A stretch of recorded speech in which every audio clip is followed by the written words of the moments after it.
Hello, everybody. Welcome to the Run Selfie Repeat podcast where we talk about life with the side of running. My name's Kelly Roberts. I am your host of this here show. How are we doing? I'm doing great. My running feels great, which makes me feel so happy. Y'all, oh my gosh. And as I'm recording this, I had an Instagram post go like kind of viral last week. I was talking with my therapist and we were talking about online dating because I mean, I'm not even going to say I'm online dating because I'm on the apps, but there are no matches to be found at all. No one likes me. And not like no one likes me, but like no one is matching with my profile. No one is quote unquote swiping right or whatever. And I don't know if that's but like this is the feedback I'm getting from everyone everywhere. Like every lady I know is saying the exact same thing, that they're just all really struggling on the apps and it's terrible for their mental health. And I don't know what it is, if like we're in this like collective state of burnout where online dating is just too much work and the expectations are like that nothing's going to happen, and so we're going into it kind of, I don't know. I don't know what's happening. I would love your feedback though. And if you're experiencing something similar, but like I've talked to my friends in San Diego, in Los Angeles, like so many people are experiencing so much of the same thing, which is terrifying. And we're talking, me and my therapist, we're talking about it, la la la. And she told me, she says, a lot of the feedback I'm getting from some of my male clients is that on the first date, women are asking them how much money they make. To which I was like, I no, no way. I don't believe it for a second. And she was like, "What do you mean?" And I'm like, "Have you explicitly asked these guys, are these girls asking point blank, how much money do you make? Or are they asking, what do you do for work?" And we went back and forth and back and forth and back and forth. And she said, "No, they're straight up asking, how much money do you make?" And I said, "I don't believe it. I'm going to make a TikTok and an Instagram post and I'm going to get to the bottom of this." So I made both of those and it went viral. We're talking millions of views, thousands of comments. And I was validated. So, like, I would say the majority of men are saying that women are asking, what do you do for work? Which just straight means, how much money do you make? Which is shocking. Like, that's not what that means at all. That's not what that means. We're just trying to have small talk with you. We spend a lot of our times at work, and some people are passionate about what they do or had some sort of an interest in what they do. And so that leads to different conversation. It can be anything from where did you go to school or how'd you get into that? What brought you to the city, right? Your job, whatever. And guys, we already know what you do for work. You have to write it on your profile. We're not just like asking because we're trying to figure out how much money you have. I think it's also interesting because, and I like had this next thought, like we have gender roles, like and socioeconomic status, et cetera, et cetera. Like all of this comes into play. And I'm not gonna pretend that like no one is wondering, you know, how like the money piece of it isn't important, because it is. If you like most women I know make pretty good money. We all live in New York City. I'm in my mid 30s. Women have been working for 15, 20 years now. Like we have careers. And especially here in New York City, like you need to make money in order to live here. It's very difficult to live here if you're just scraping by. I've just scraped by here and it's not fun. I don't recommend it. It's tough. This is a tough city to live in, but a lot of really like we have a lot of people with privilege, a lot of people with whatever. We're not going to get into it. So I'm also wondering for these guys, are you going into these dates thinking automatically that you make more money than the girls? I wonder if that's at play, because so many men, I'm curious, are assuming women are looking for someone to take care of them. Like that's ingrained, which is like, blah, blah, blah. Like, no, I take care of me. What? I feel like though that is something that is, like, definitely in the zeitgeist. I mean, you look at the success of the Real Housewives franchise, and not to say that those women don't have careers of their own, but oftentimes there's always personalities on there that do marry for money, they marry for love, they marry for love, I don't know, quotes, unquotes, whatever, whatever, whatever, whatever. We're not gonna pretend that this isn't a part of our world, quote, unquote, "gold digger." 18 years, 18 years.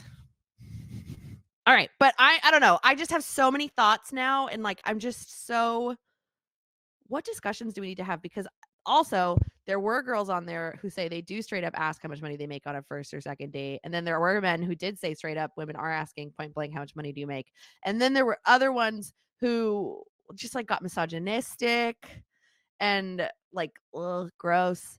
And then there were a lot of women who say, no, I've never asked that. So I don't know. I'm shook. That video shook me to my core. I did not expect that to explode the way it did.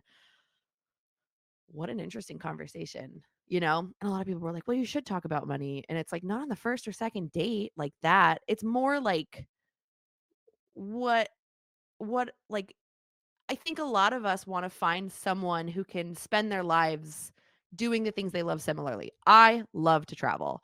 I'm very spontaneous and I like to do stuff, you know? If I were to match with someone who couldn't and didn't want to go places the way I do, like, it wouldn't work out, you know?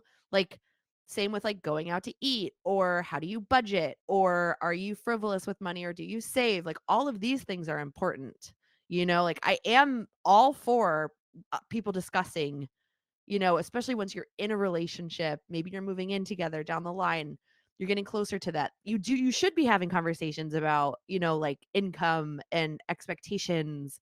I can say first, I mean, I'm not going to go into this. We'll save this for another episode. But I don't know. I'm curious and I'm unpacking and whoa, baby. Whoa, baby. I don't know. Did anyone else read the comments? What do you think? This has been nuts. What? My brain's blown. That's all I can say. And I can't stop talking about it. We had family dinner night last night and a small crew of family dinner, not the whole clan, but some people who are in town. And we just all talked about it a lot. And a lot of my friends, you know, like my therapist said, a lot of like the people who are meeting people are being set up. And I was like, but how? When I'm asking people in the gang or I'm asking other people, like, do you know any single guy friends? No one knows any single guy friends. And then when you ask your single guy friends, they don't have friends. What happened to our men? Why don't our men have friends? I'm not saying all men don't have friends. That's not what I'm saying. That's a sweeping generalization, obviously. But I am noticing, like, I mean, I'm not noticing. This is something we know. Men don't have often, again, generalization, friendship groups the way women do, right? I think that sometimes has to do with relationships. When they get in relationships, they're not as good about keeping up generally as women, whereas we're like very, when we go through anything, we talk it out with so many friends. We're really big on talking through our feelings. And I don't know. I've got a lot of thoughts, everybody, and this is not what we're talking about today. So if you're like, what's happening in this episode? I just have a lot of thoughts. But yeah, also, if you know any single guy friends in New York City who are in their 30s or 40s, shoot me an email. Would you like to set us up? You know me. You know what I'm all about. I'm a good person. Set me up. This is now my life. I'm just putting myself out there at this scale. Help me. I want to find someone to share my life with and who is fun and funny and driven like I am. And turns out that's hard to find. Why is everybody so boring? They're all so boring. And I don't want boring. I want exciting, but also emotionally available and goes to therapy. Is that too much to ask? I guess it is. Anyway, should we get into today's episode? Oh, no, before we get into today's episode, housekeeping. Okay. I know this is a podcast and you could be listening to this months, years, weeks down the line. But if you're listening to this in real time, our next Badass Lady Gang training experience starts February 5th. It is coming up. It is a 5K and 10K 8-week training experience, which means that we are going to spend 8 weeks working on mental strength, physical strength, habits, routines, mental talk, all the things we're kind of going to unpack today in this mailbag. That's what we're going to work on. If you are doing the Lululemon 10K tour in Los Angeles, this aligns perfectly, but it's virtual and you do not need to be running that race to join this 5K, 10K program. Lululemon is also a 10K race. So if you can still do 5K and be a part of this training experience, if you're training for a 5K or you just want to work on getting faster or stronger or playing differently, all the things that I love most about running. So join us, but also inside of our online community. If you are not a part of our online community, come join us. It's balgcommunity.com, Badass Lady Gang for short, balgcommunity.com. It's also linked down below. It's a place where you can connect with thousands of women around the world. But inside of that, we have a public space dedicated for our Los Angeles upcoming weekend. We are all staying at the same hotel. If you are traveling from out of town and want to join, it's open to anyone. We don't have a room block. It's not organized. It's just like a bunch of us are going to hang out and meet. Friday, we're staying at, I don't even remember where we're staying, but it's in that Mighty Networks. It's in balgcommunity.com. That Mighty Networks is the platform that we use. That's our online community. It's in there. The link's in there. We're staying Friday night, and then Saturday is checkout. You can say Sunday too. Sunday is Easter if that's something that needs to be on your radar. Yes, Friday we will have we will go to bib pickup together, and then we will go to dinner, and then Sunday or Saturday obviously we will go to the race, and then we will hang out after the race, and then we will go to lunch, and then we will check out and probably go our separate ways, but I'm sure people are staying longer, so maybe Thursday there will be activities, Sunday will be activities. So, head to that online group and go to specifically to the Lululemon 10K Los Angeles space to connect with everybody and let us know you're coming, because it's going to be really fun. And I'm very excited to hang out with the gang in Los Angeles. And that's going to be here before we know it, which is wild because 2024 just started. So that's my housekeeping. Very exciting. Yay, yay, yay. Oh my gosh. Wildcats. Wildcats. My cats are running back and forth if you can see them. All right. Should we get into today's mailbag? So I put the questions on our online community, Mighty Networks, and then I put them on Instagram stories. So that's where they're all coming from today. So let's get into it. The first one comes from Lisa Q. How important is speed work to race training? Asking for a friend. And then the smiling face emoji that's like smiling with a little sweat. So, speed work, how important is it to race training? It depends. What's your goal and what are you trying to get out of your race training? Do you need to do speed work to have a successful training plan? And by success, the way I'm defining success is getting to race day. No, you don't need to do speed work. You could just run, right? Absolutely 100%. Speed work is helpful because one, it breaks up the monotony of training, right? If you're just running, it's easy to like lose excitement and to like not have different things to be excited about or different workouts to kind of like wrap your head around and play differently. Two, it helps you get stronger. So in speed work, you are working your muscles differently. You are running differently, you are pushing your heart rate differently, you are working your mental game differently, right? And a lot of the times if you're not in the mood to run, speed work is the name of the game, because guess what? It is the most chunkable workout you'll ever have, right? You have a warm up, so then you're just focused on your warm up jog, and then you're done, and then maybe you do stretching and maybe some drills, and then it's like, great, now I'm into the workout. And let's just, for example, say you have 6 40-second hill repeats. Hill repeats mean you go to a hill, you run up it hard for 40 seconds, and you come back down, and then you do it again and again and again. You're not focusing on, did I say 6? 6 different repeats. You're focusing on one. You're focusing on one hill repeat 40 seconds, and you're coming back down. Then you're focusing on one hill repeat for 40 seconds, and you're coming back down. So it's over really quickly because you're chunking it, right?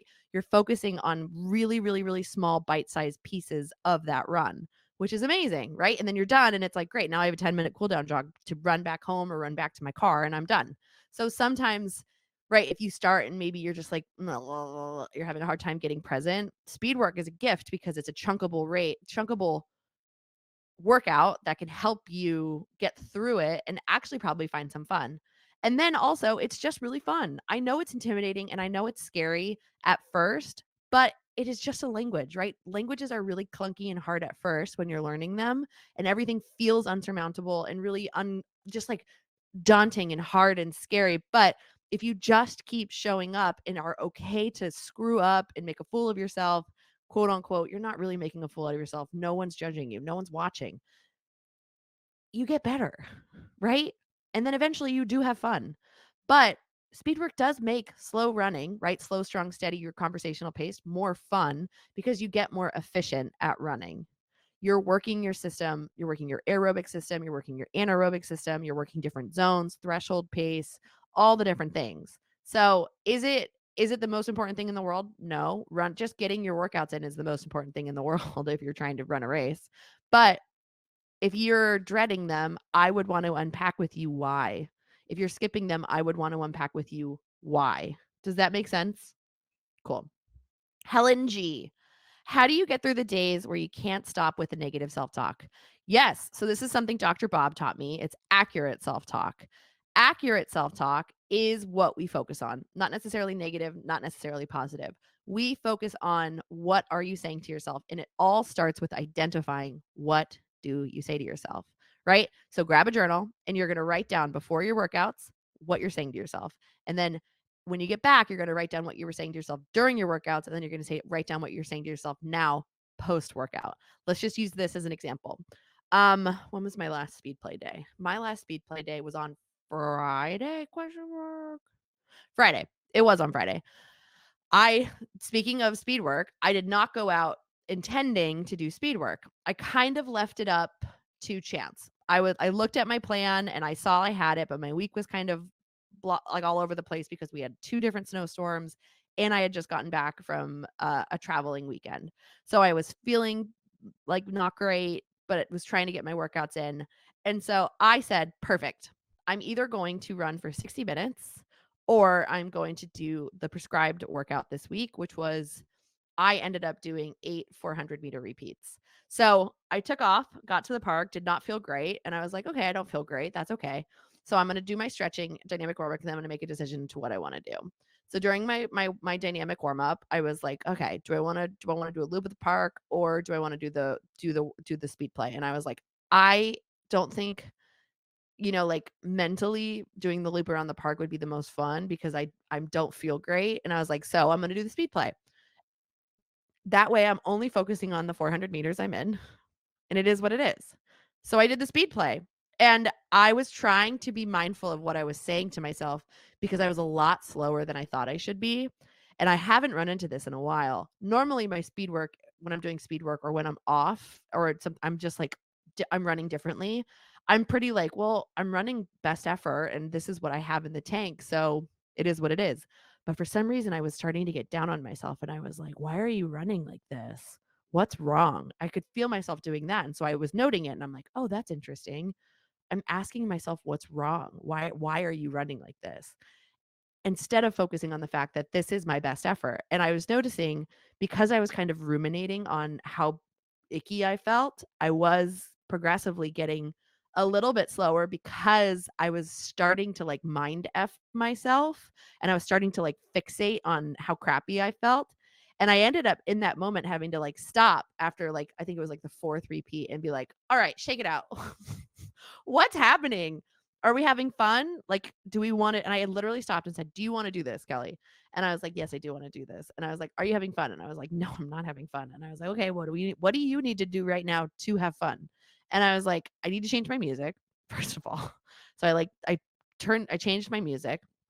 And then I said, do we give ourselves permission to stop looking at our watch, just run the distances, and whatever happens, happens, and we're going to be proud of ourselves? And I said, yes, I can do that. And I said, perfect. So I did the next one and I was whatever. I didn't look at my watch, but I could feel that I felt clunky. And I'm like, whatever, you go, girl. And I just asked myself, can you now ask yourself to just say, like, good job, right?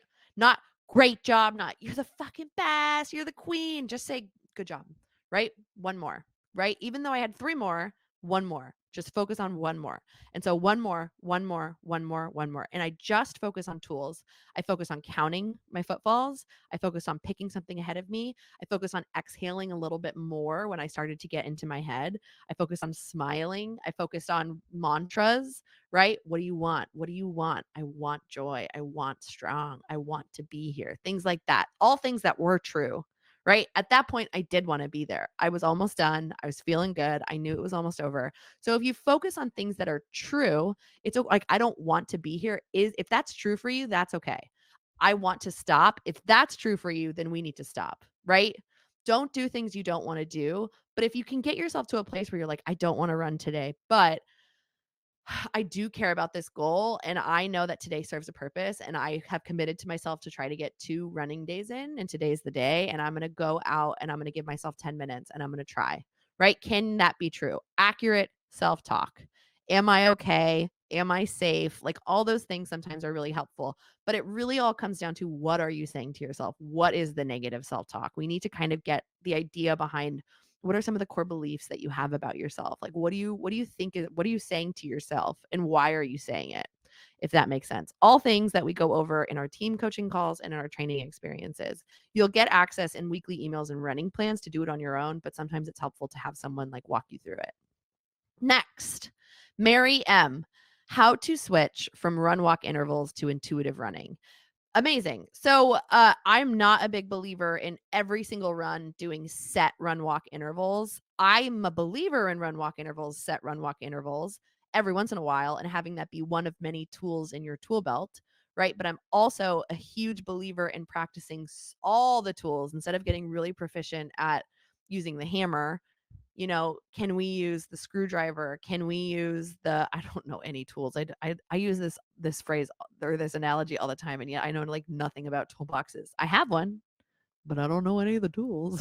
The little clampy thing, that kind of stuff. I want you to learn how to use all the tools, mental tools, physical tools. So it really just starts with starting to listen to your body and listen for when you want to walk.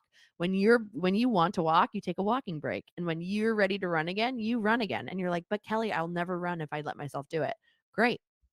Do that. And then ask yourself, how do you feel? Do you feel regretful? Do you feel frustrated? Do you feel happy? How do you feel? How does doing that make you feel? And then make the same or different decision the next time, knowing that feeling, right? So it really starts with that.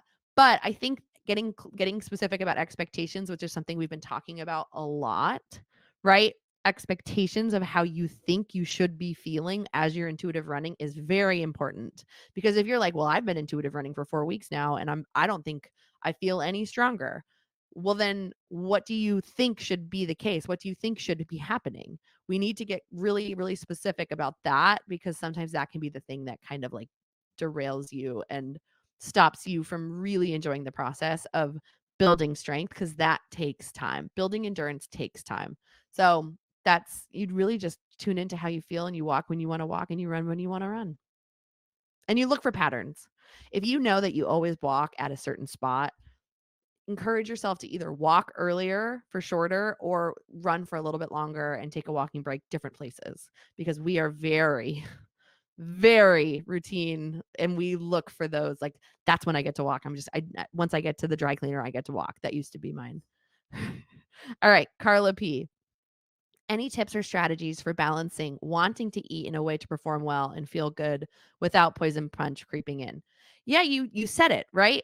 When you are trying to be mindful of how you're filling your plate because you really want to feel good, that's the decision that will lead you to make decisions, right? If you eat X food and it makes you feel crappy, do you think you should be eating X food? And I say X food because X food can be anything. I don't want to label any foods as good or bad, but pay attention to how you feel after you eat certain things, how you feel on the run, how you feel in timing, because all of those things can shift, right? If you feel sluggish, are you getting enough food? Are you getting enough protein? Most women are not, first and foremost. So, like, everybody should be paying attention to protein. Are you getting enough fat? Are you getting enough carbs, right? As endurance athlete, carbs are so important. They fuel your body, they fuel your brain. If you want to feel good, you have to make sure that you're eating enough food. If you want to keep going and keep running and keep training, you have to make sure that you're giving your body all of the resources it needs to do that, to recover, to rebuild, to fuel you, all the stuff. So just pay attention to what makes you feel good. And if you want to get into the nitty and gritty of it, look for health at every size, registered dietitians. Look for people who can help you learn more about how you can make different choices to feel your best, right? That's okay. It's always great to learn more. With the more knowledge you have about how to create a diet, all the things you put into your body that makes you feel like so badass, so energetic, so full, so fulfilled, so satisfied, the better, right? It's when we start getting to a place where we're coming at it from restriction, that's not great. Not great. Does that make sense? But I'm all for working with, like professionals who are going to teach you about different, you know, amino acids, essential versus non-essential, or carb sources, or fat, or protein. The more information you have, the more knowledge you have, the harder it is to fall prey to poison punch, right? Jesslyn V. How do I adapt my training plan to the treadmill during the winter? Oh, this is a great question. I know that this feels like you need to make shifts and changes. The biggest one being that sometimes for a lot of people it is really hard to run for the amount of time they might be being asked on their training plan on a treadmill. I remember one year I was training for I don't even know what I was training for, half marathon, marathon, and I was in Florida at Disney World, of course, and, I think I had 15 miles on my plan, and, this was back when I was not training myself and I was doing it by distance, and I did it all on a treadmill, and I thought I was gonna lose my GD mind. I That was one of the hardest things I've ever done. That was the biggest feat. I think I listened to, like, Fantasmic 12 times. I was losing it. It was awful. It was not fun. But I did it, and I really worked really hard to get to a place where I was as, like, mindful and non-reactive as possible, but it was really hard. I had to get off, like, 3 different times and go do 1 lap of because we were staying at the Polynesian. So I would have to get off the treadmill and do 1 lap of, like, and it was like 95 degrees, which is why I was on the treadmill. I would go to like the Grand Floridian and then back to the Polynesian and then back to the Grand Floridian and then back to the Polynesian, and then I'd get back on the treadmill. Every like 30, 45 minutes, I would do that. It was really tough and really hard. So in terms of adapting, I think that's one of the hardest things. Some people don't like running on a treadmill the way they do like outside. So learning how to make it fun for you is really important. But otherwise, speed work, all the things are possible on a treadmill. And treadmill running is great. Treadmill running is the same as outdoor running. Like it's great. It's great. Don't worry about it. If you have that as a resource, use it. Lucy D, depression and training. How important is it to maintain a training plan while dealing with mental health? Oh, this is hard. It is your only job is to show up for yourself how you can. And sometimes training isn't possible in the way that you want it to happen when you're working through depression or dealing with certain mental health areas, I guess is what we'll say. First and foremost, it is so important that you work with a professional, a therapist, a psychiatrist, that you have people in your corner to help you and make sure that you're not going through it alone. You know, there's 1000% light at the end of the tunnel and there are people who are going to help you get there. Running is not therapy. I am a firm believer that running is not therapy. I think running is a fantastic tool to help your mental health, but I do not think running is therapy. And I think if running is hurting your mental health, then you have to work with your mental health, like all the people in your corner. Maybe if you have a coach, like you have to work with those people to help make sure that you aren't just running yourself into the ground or you are being too inflexible with yourself so that when you can't get all the things done, when you can't check all the boxes, you're not beating yourself up, right? Being flexible with yourself and being kind to yourself is very, very important. So, while I am a believer that running helps mental health, I don't think running is therapy and you absolutely need a therapist or a psychiatrist to really help you along this journey, but it's common and you're not alone. It's just putting one foot in front of the other how you can, not how you think you're supposed to. Being gentle with yourself, not overdoing it. Patience, patience, patience, patience, patience. Kathleen K. How do you stop worrying about the number and just run for fun? Oh, it comes down to how you define success and failure, right? It comes down to value. It comes down to what does that number say about you and what do you believe to be true about numbers and all that work. You really just need to start unpacking what you think other people think, what messages you've seen, all the things. It's a long process and a rewarding process and a worthwhile process, but I would say start by getting curious about what you believe to be true about your pace, about different paces, and then expectations you have, right? Or beliefs that you have.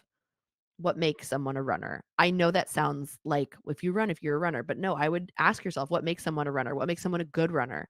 What makes someone a fast runner? What makes someone a slow runner? Right? What are the habits of all of those different types of runners? See if they're different or if they're the exact same, right? Ask yourself all these questions, but like we can't just run and expect thoughts to change if we don't identify them and then work through why we have them, right?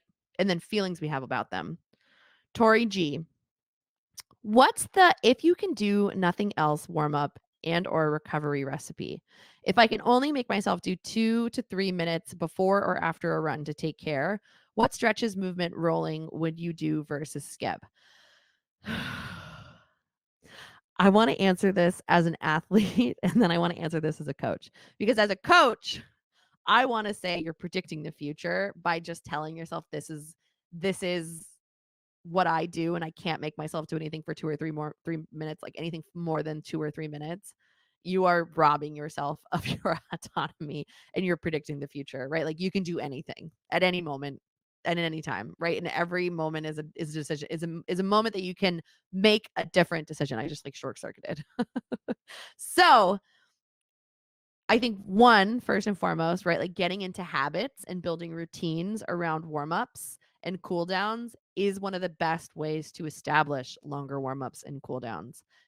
That is what I will say. What should you do like bare minimum? You should have a very short 2-minute dynamic warm-up. We have one, Coach Amanda has it in the Badass Lady Gain training team. We have it available. It's like lunge matrix or, you know, other 3 planes of motion type warm-ups, activations, things like that. And then, I'm a believer that everybody should foam roll before they run, but both those things, right? Like getting back, doing a quick stabilizing or foam rolling, like that's great, right? As an athlete, I totally get what you're saying. It's less about I can't make myself do 2 or 3 minutes and can you stop and pause and build some more moments of mindfulness into that warm up and cool down? And when you start asking yourself, what do I want? What do I want to like what's the point of this? Why am I doing this thing that I don't want to be doing? The warm up, the cool down, I just want to run. It starts to become, "Oh, understand why I wanna make this happen," right? Instead of knowing that your calves are really tight and leading to issues with shin splints or plantar fasciitis or other stuff, and you can't enjoy the run because everything just feels like it's gonna explode or they're hard as rocks. Maybe we start making it in your routine that you use your voodoo band, these tight compression type bands, which I believe every single runner should have. You do voodoo bands, you do calf raises, you stretch your calves on a stair or a calf board, you foam roll, you warm up, you activate your glutes, and then you go every single time. And you take that time so that you can actually kind of sort of warm up into that run and get to enjoy it and not worry about your calves feeling like they might split in two, you know? I hope that makes sense. Anne M. I have an upcoming marathon that will likely take 6 hours. Am I understanding correctly that I'm going to need at least 12 goo or other nutrition if I use recommended amount every 30 minutes? Also, how much sports drink do I need compared to water over this 6 hours? I normally drink liquid IV and have been practicing alternating 10 ounces of water and 10 ounces of liquid IV every 30 minutes after go. Is this correct? There is no correct.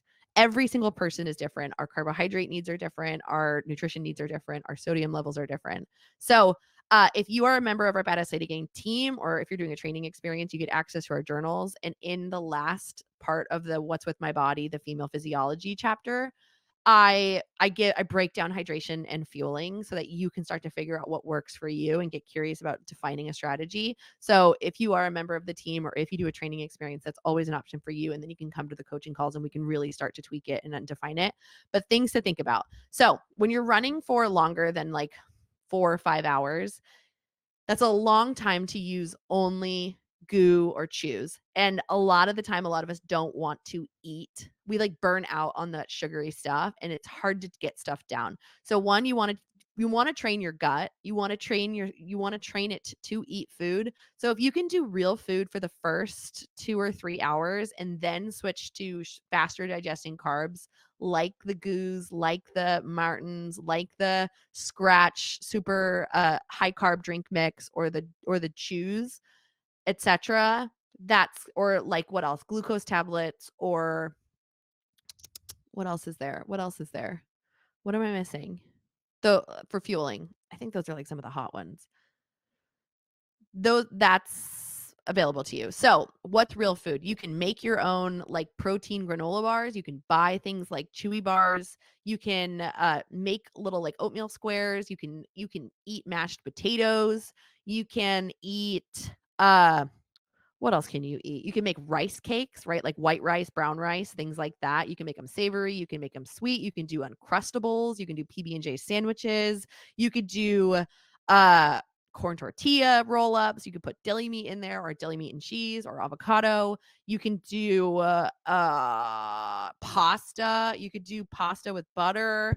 You could do like if you're not someone who can handle gluten, you can do like chickpea pasta with butter. You can do other things like that. So there's options for you. That's for fueling. So you want to figure out what works for you and how often you're doing it. Uh, how you do that is you make a plan, you try it out, and then you ask yourself, did I feel energized? Did I feel like I started getting irrational or like bitchy or whatever? Right? Like that might mean that you need more quicker. So you start getting foggy, etc. So you start tweaking and you start changing. But you want to make sure that you're getting like a bare minimum of at least 30, if not 30 to 60 grams. I mean, 60 is a higher end if you're running really hard, but like everyone's different, grams of carbs an hour. So in terms of fluid, the average person loses about a liter of sweat an hour. So um, I like to drink water during a marathon only to kind of like wash my mouth out. So I'm mostly just drinking sports drink. So I like Scratch because you can make it as salty or not salty as you want based on whether you're a salty sweater, a not salty sweater, if you're sweating a ton, etc. So I would start with 1 liter an hour to see how that feels. I would make sure that you are hyperhydrating, meaning you're like drinking your sports drink the night before a long run, the morning of a long run, finishing it with 90 minutes to 2 hours before you run, so you can absorb everything you're going to absorb and excrete. But yeah, you want to. I know that's a lot, but things to think about. Susan A. If my longest training run is 2 hours, how the hell will I get the half marathon done when my pace is saying I'll be over 3:30 or whatever? I know the answer now, but it was a real concern for me.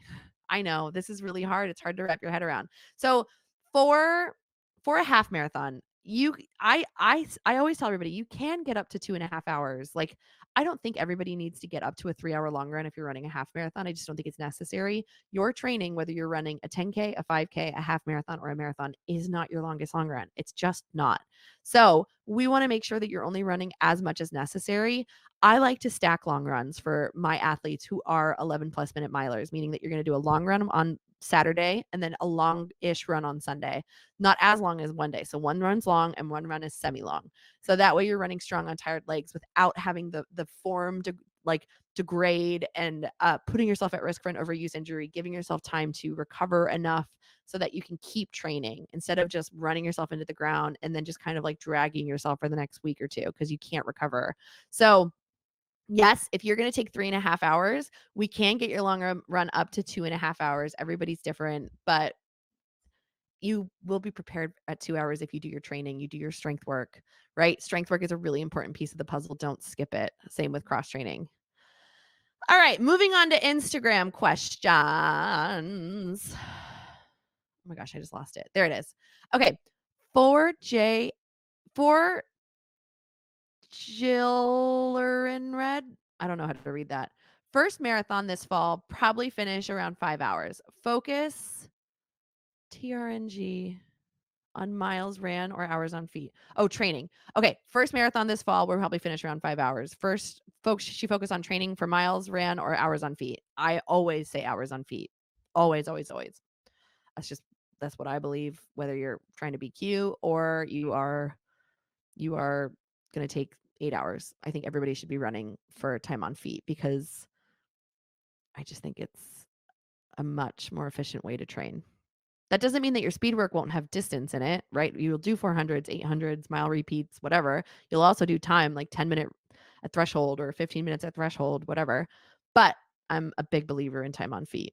Having trained by miles and distance for years and years and years and then coached that way and then made the switch to time on feet for the last 4 years, and I will never go back.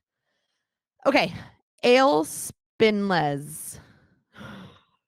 I'm sorry, I'm just trying to read these names. Not a noob. When's a good time to have someone check your form? It is always a good time to go to a physical therapist and have them check your form. Always, always, always, always. Our form is always something we can work on. It will never be perfect and there's always room for improvement. So if you can get to have a gait analysis by a physical therapist and have them make a little plan to help you work on problem areas or weak areas, do it. Shayla G.H. Jules, how to incorporate strength when doing 5 days of running a week. Well, when can you do strength? That's the first question, right? If you can only do strength 1 day a week if you're running 5, I would ask, can we cut one of those runs in half and put strength training on the other side of it? Or can we make sure that we're making time for 2 strength training days a week? You can do it on your running days, you can do it before your running days, you can do it after your running days, you can do it back to back. What's most important is that you're doing your strength work. I'll stick to that. John Amaki, what are your favorite shoes for marathon training? Do you need one for short versus long? I don't think you need one for short and one for long, but I do think it's so much better when you have 2 to 3 shoes in a rotation, and you don't need to spend a ton of money on shoes. My favorite shoes are $50 on Amazon right now, and that's what I spend on them. They're like Saucony shoes that they're so light and they're so bouncy, and I really like them, and they're really cheap. This is wild, but this is what I recommend you do. If you start running or whether you've been running for a day or 10 years, keep an Excel sheet where you update your favorite type of shoe, whether it's women or men's, the size and the brand. And then just like keep some notes about it. And then you can kind of like have that to look back on to see when sales go on sale so that you can scoop up shoes when they're really cheap. We all know that every year brands change shoes too, and they make them wider or they make them narrower. And sometimes they screw up your favorite shoes. So then you know what to look for the 2022 version or the 2023 version or the 2021 version. But I have the shoes I have and that I commonly run in are oh my gosh, I don't even know. I think they're Saucony Carnarva, Adidas Ultra Boost, Nike Pegasus. What else am I reaching for? Oh, those new Adidas Supernova. I like those. I don't like to run really far in those, but I do like to run like 50, 60-minute runs in those. I like the Lululemon Bliss Feel. Those are kind of like the shoes that I have that I reach for most often. So I'm not a believer that only one shoe at one brand is what works. I think it just takes time to figure out what shoe at different brands, works. I could name shoes at every single brand that I don't like, that don't work for me, but I always am okay with trying them because they shift them every year. So don't get in that mindset where you're like, that shoe doesn't work for me, because anything can work. You can find a shoe at any brand that will work for you. I promise you that. Gabby B1219. Tips for coming back from injury and staying injury free. Prehab injury. So make sure if you have access to a physical therapist, you go to a physical therapist to prehab those injuries. Foam roll, meditate, do your strength training. Don't do too much too soon. Listen to your body. Make sure that you're recovering in a way that is sustainable. So you're making sure that you're getting enough food. You're getting food at right times, right? Like 3 meals a day is great, but if you're getting 3 meals a day, 6 hours apart, maybe let's add some snacks, right? Cross training. Can you get some low impact stuff to help build aerobic strength without the pounding? So I think listening to your body though and strength work is like top of the list. And of course, foam rolling. April_doll35. 1, would you consider setting another impossible goal and documenting like BQ or bust? Absolutely. I still want to BQ. I think about it every single day. 2, what advice is there for setting out for something similar? 11-minute pace currently. I don't know how to answer this because BQing started as a publicity stint. I truly just thought it would be a funny thing to document, and then it became a deeply personal goal that I just really wanted to see what I was capable of, right? It was less about BQing and more about like chasing my limits. So when I say I think about it every day, which I do, I think about that journey every single day. I know that sounds wild, but I do. I really do. Not every day. Most days I think about it every single time I run, like how much I miss just chasing down my doubts and my fears and my limits and getting as strong as I can. Like, I loved it. I hated it, but I loved it. It was so complicated, and I really liked training like that. And I mean, like, I'm working to get back to a place where I am chasing personal best. I always chase personal best, but I'm ready to work a little bit differently. And so I'm sorry, no, sorry, I'm going around in circles. What advice is there for setting something similar? You just have to ask yourself, what excites me, right? If you're an 11-minute miler and you want to BQ, you can do it.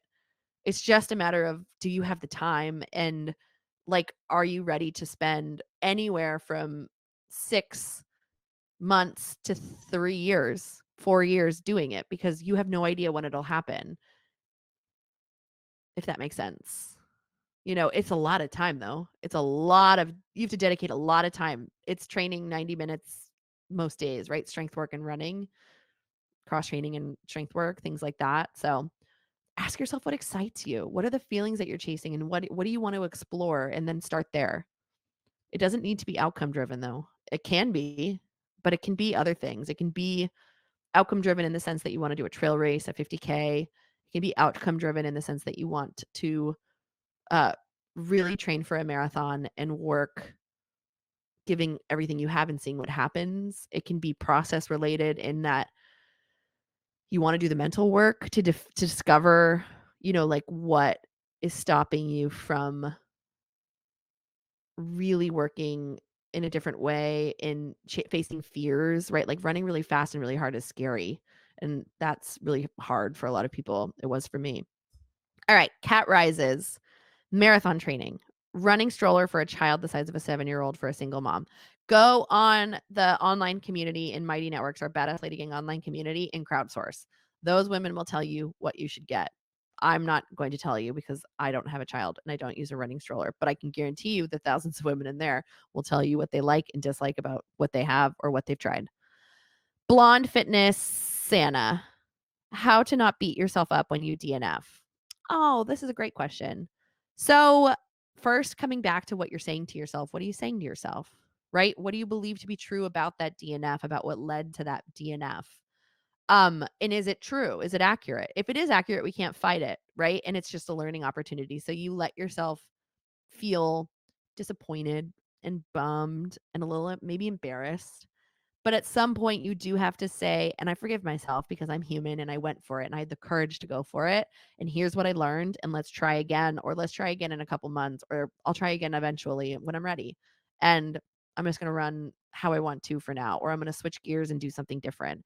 But it's when you start to beat yourself up and living in that regret, that shame, that anger, that frustration, and you just kind of like ruminate in that place, you're just living in the past and you're not letting yourself learn, or you're not giving yourself grace, which is easier said than done, but it is necessary in order to move on. So at the end of the day, what can you do to start taking steps to keep going?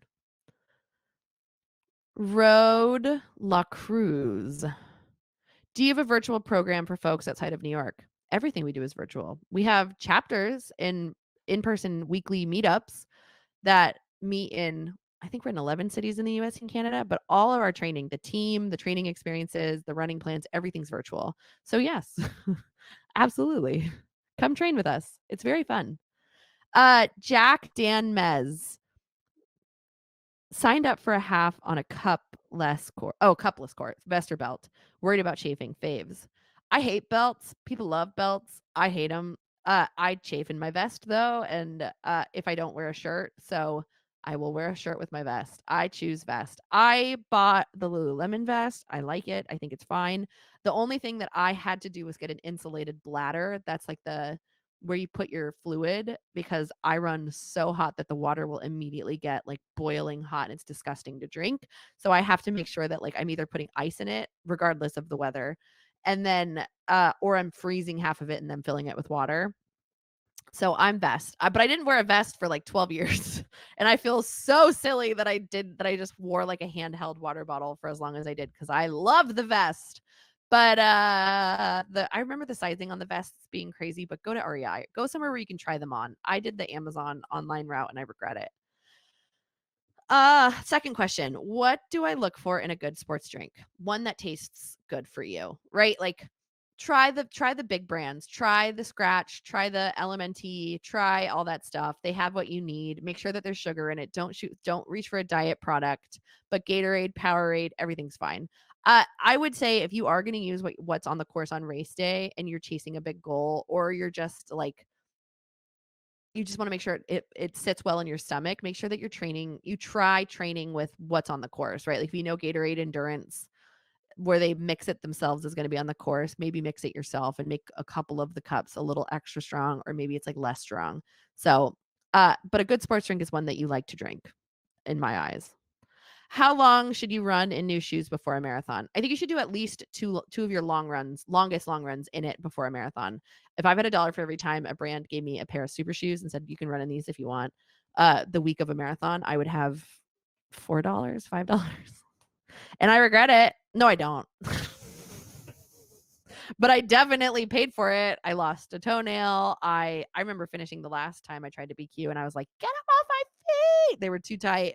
And I thought my feet were going to explode. I spent like 2 miles just like thinking, I think my feet are going to explode. They hurt so bad in a way that's not good. So I would 1,000,000,000% make sure that you do your longest long runs in at least 2 of them before doing a marathon. Wow. We did it. What a long episode. Mailbag. Yeah, come train with me. A lot of questions about training. Come join the team. You can join for a month. You can join yearly. Um, we're big believers in rewarding people who stay with us. So though it is expensive at first, after that initial year, you get a legacy rate that is so significantly cheaper, and you get that forever. So think about that. Think about that. I'm not big on like, here, save money when you get in and then fuck all of you who have been here for like 5 years. No, I'm like, if you stick with me, I want to make sure that you get benefits because I love you and I love our team. And then training experiences are also a great way to try the team, and then you get a discounted rate for the team if you like it and want to upgrade. So you can go to badassladygang.com to see all of our upcoming training experiences. Right now we're in our 5-week fastest way to get faster training experience. We're about to finish that. And then we go into our Strive to Thrive 8-week 5K and 10K training experience that goes February 5th to March 31st. And then we have a 12-week half marathon training experience, and et cetera, et cetera, et cetera. So come train with me. Come train with us. We have a lot of fun on the Badass Lady Gang. But I also have running plans if you are looking for something to be in an app and come with strength training videos and then weekly emails. If you sign up and put in your race date, you'll get weekly emails with mental game stuff. But give it a shot. Let me know what you think. And if you have any questions, you know where to find me. Kick ass and take names. I'll talk to you soon.